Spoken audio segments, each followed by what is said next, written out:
Ayun na nga. So, sobrang excited ko na i-flex tong Go Mic Check na ito. Normal ko talagang takbo guys from JY to Tops E3 hours. And for today's video guys, natakbo ko siya ng 1 hour and 30 minutes. Ganon katindi ang aking excitement na i-flex itong Go Mic Check na i-test. Diba ang ingay nga ng paligid ko, diba? Ito yung kaganahan ng mic na to. Kaya i-cancel ang ingay ng lugar. Ayun, dito ko na lang i-test ang aking Go Mic Check.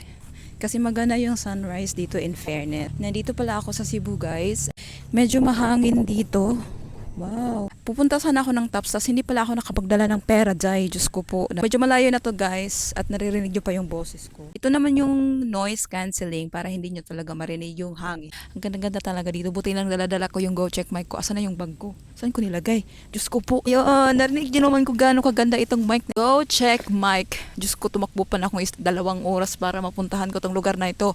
Tas ending, wala pala akong kapera-pera po. Muntik ko pang maapakan yung mic ko. Ano pa, Leonisa? What is going on with you? Video kita dito, guys. I wish I could go back to the very first day I saw you. Wow, may ganun. Tama na nga ang ilusyon. Dito, marinig nyo yung hangin. Pagtanggalin ko yung fur, tingnan natin kung... Narinig nyo yung hangin?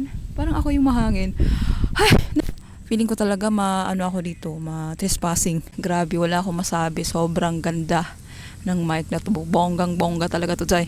Ilagay ko na lang dyan sa link kung saan ko to nabili. Pag isa din kayo sa akin na nag-affiliate or nag-vlog na din kayo, ay bongga itong mic na i-test.